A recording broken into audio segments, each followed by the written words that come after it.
बाप रे, ये आज वाला तो बहुत भारी है मूंगा भाई। क्या है इसमें?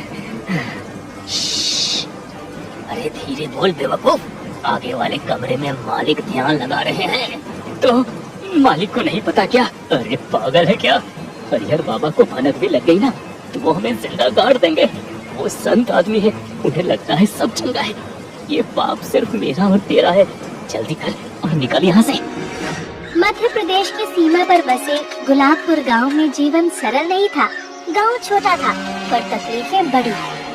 बरसों से इस गांव में गरीबों का एक ही सहारा था, हरिहर प्रसाद भोजनालय।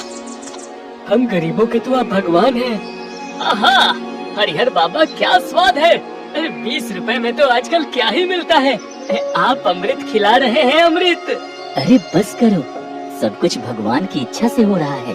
वो ही करता है, वो ही सबका पालनहार है। सही बोले भैया, मैं तो कहता हूँ सरकार को आपको मेडल देना चाहिए।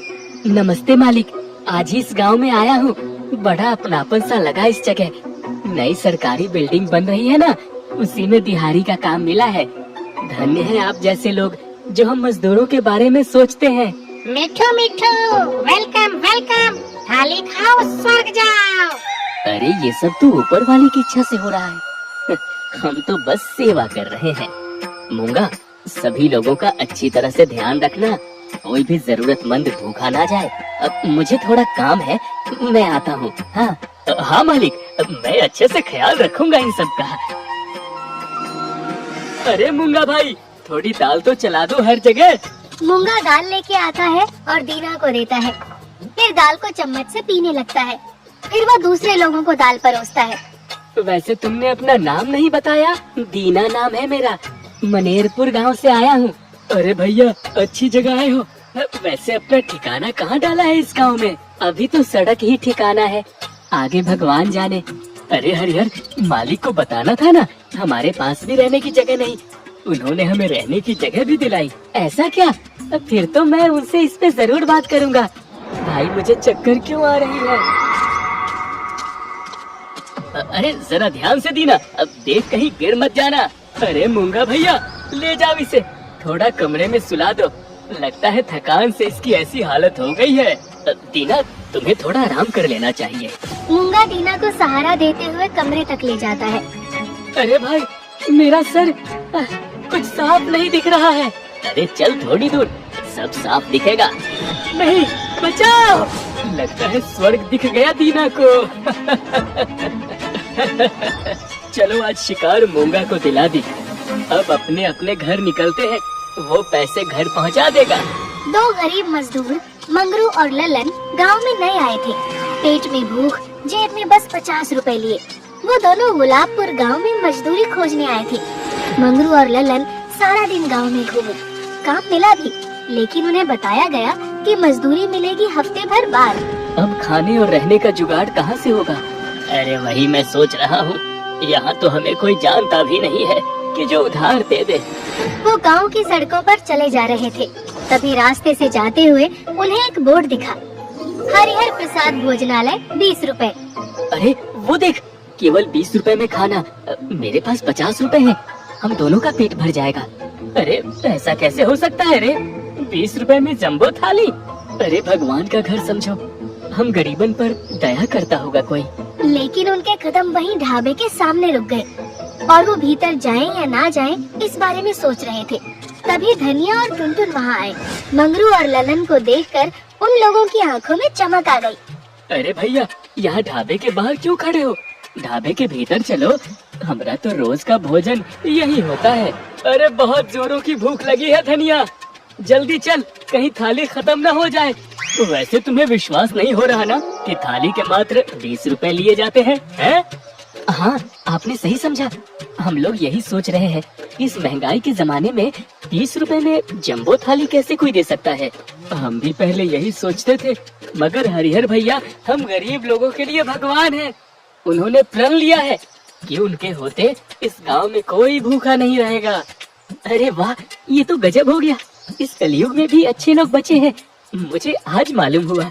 अब ज्यादा मत सोचो, एक बार खाओगे तो 2-4 अपने जैसे और को लेके आओगे।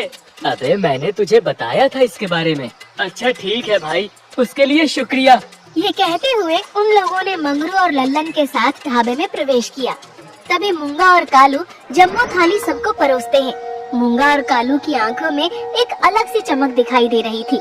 उन्हें दो नए शिकार दिख रहे थे। तभी धनिया ने अपना प्लान शुरू किया। अरे वाह, थाली तो माँ के हाथ के भोजन के समान है। 20 रुपए कीमत में तो 100 से भी ज्यादा का सामान मिलता है यहाँ।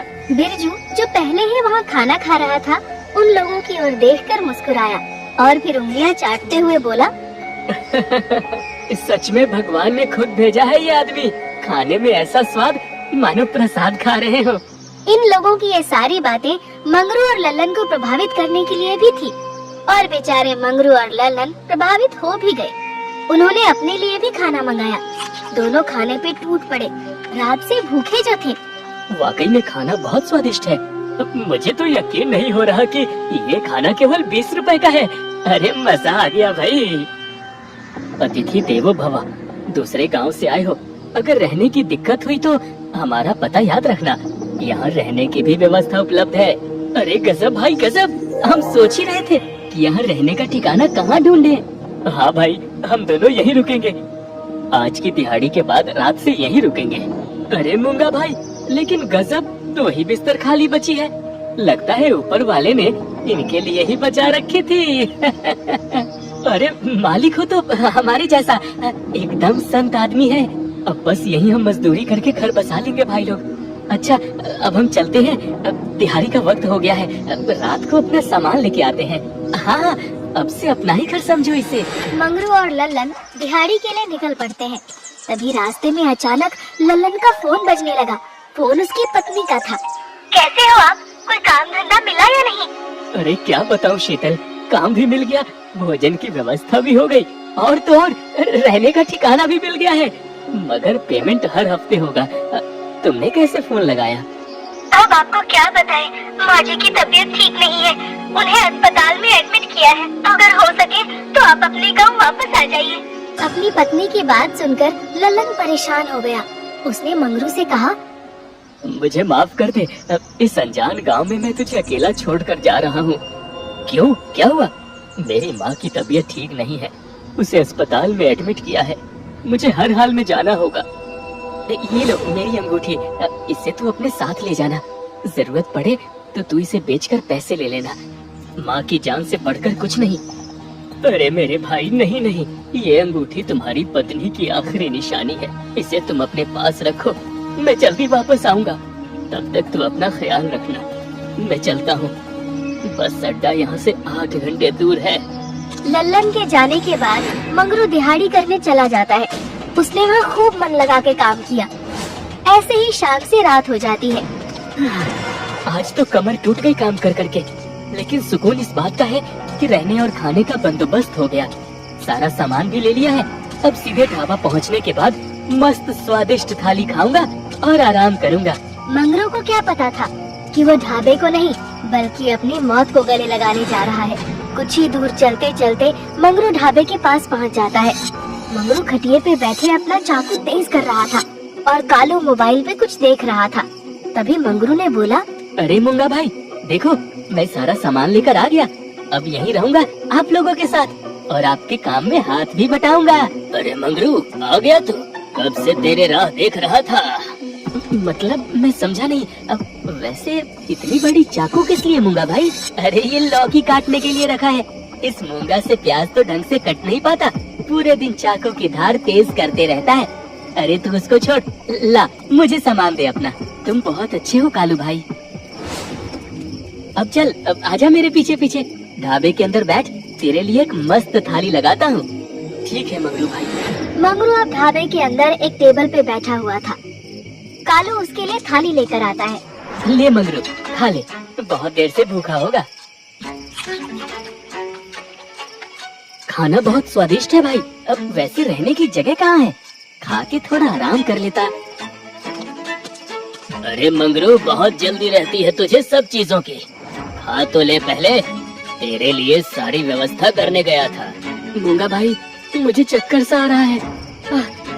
मुझे कुछ ठीक से दिख नहीं रहा। अरे मंगरू, आज ज्यादा बोरी उठा ली थी क्या? लगता है तेरा बीपी लो हो गया है। अरे मुंगा, ले जा मंगरू को संभाल के। आजा मंगरू, चल आराम कर ले। हाँ भाई, मुझे बस कहीं ले जाके बिस्तर पे लिटा दो, बिल्कुल अच्छा नहीं लग रहा। आ जाओ आराम से, आओ। इस तरफ से रास्ता ढाबे के पिछले दरवाजे से होता हुआ जाता है। मंगरू ढाबे के पिछले हिस्से को खोलता है। मूंगा भाई, ये कैसा रास्ता है?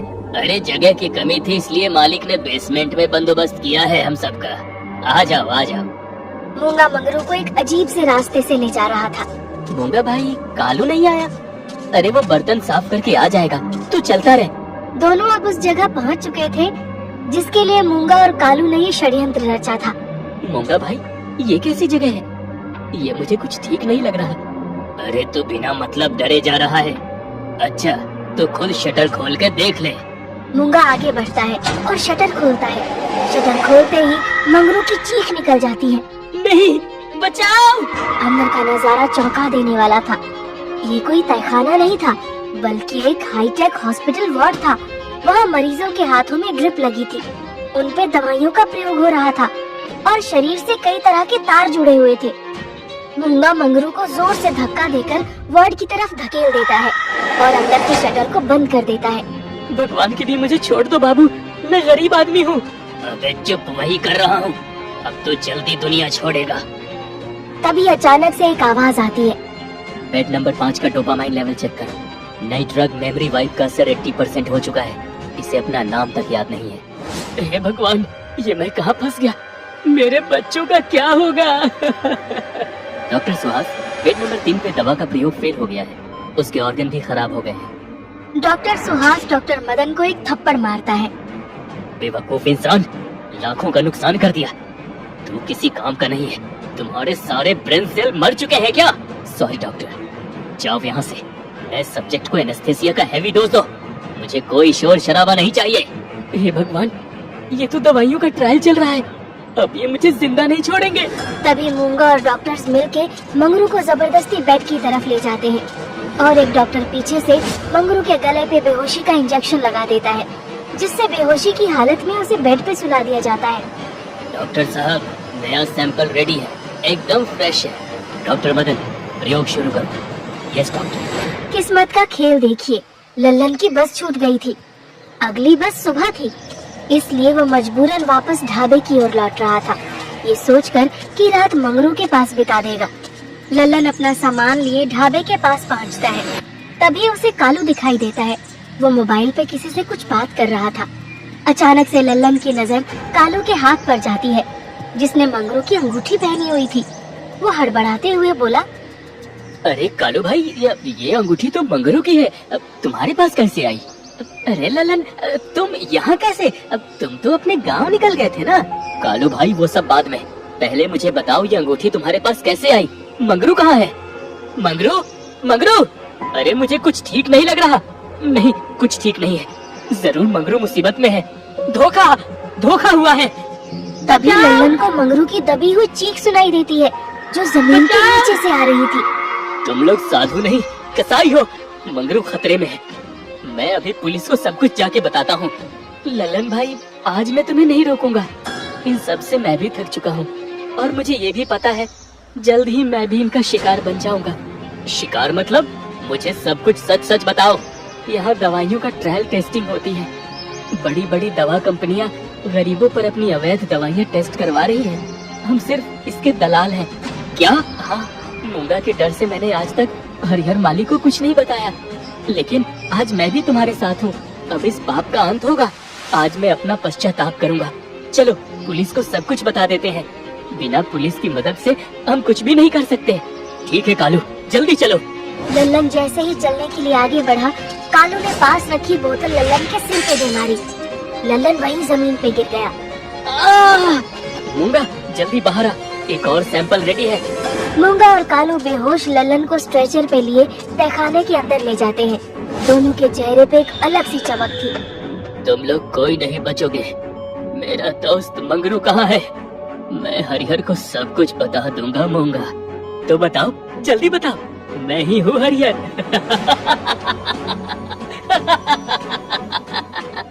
दुनिया मुझे अन्नदाता कहती है और मैं अरे मैं तो एक वैज्ञानिक हूँ, प्रोजेक्ट मुक्ति, गरीब की भूख भी मिटेगी और गरीब भी। मतलब तुम ही ये सब चला रहे हो? हाँ, और नहीं तो क्या। अरे यही तो है डॉक्टर डैंग। देखो ललन, दुनिया में दो तरह के लोग होते हैं, एक वो जो इतिहास बनाते हैं और दूसरे वो जो सिर्फ भीड़ बढ़ाते हैं, भीड़। ये मजदूर, ये गरीब, इनकी जिंदगी का क्या मकसद है? कुछ नहीं, ये पैदा होते हैं, मजदूरी करते हैं और मर जाते हैं। मैंने इनकी जिंदगी को मकसद दिया है।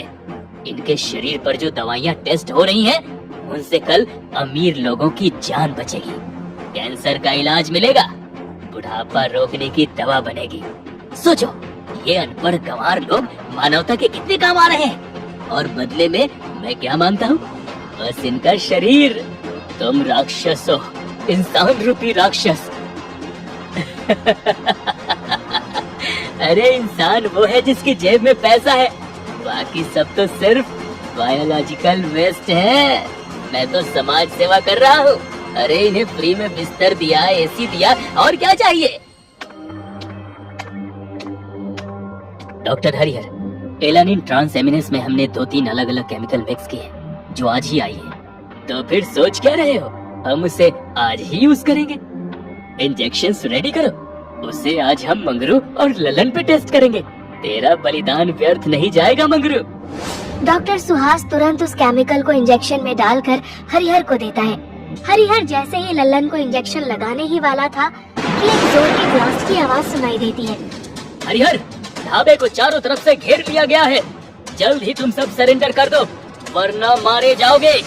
पुलिस, किसने बुलाया इन्हें? हेलो, कंट्रोल रूम, मैं डॉक्टर मदन बोल रहा हूँ। हरिहर प्रसाद भोजनालय। हाँ बोलिए, मैं डॉक्टर मदन बोल रहा हूँ।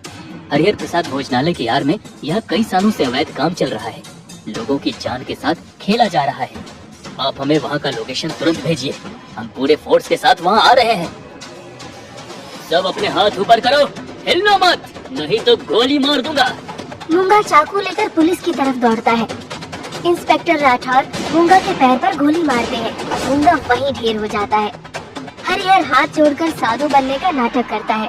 इंस्पेक्टर साहब, मुझे फंसाया जा रहा है। अरे मैं तो बस। अबे चुप कर, नहीं तो अभी 4 लोहा अंदर डाल दूंगा। इंसानों को मजाक समझ लिया है क्या रे तू? अब थाने ले जाके तुझ पे हर रोज अलग अलग मार की टेस्टिंग करेंगे। हवलदार, सबको गिरफ्तार करके गाड़ी जीप में भरो और सभी निर्दोषों को यहाँ से निकलने की व्यवस्था कीजिए। पुलिस हरिहर, डॉक्टर सुहास, कालू, धनिया और टुनटुन को धक्का देते हुए जीप में डालकर वहाँ से ले जाती है। मिठू, मिठू,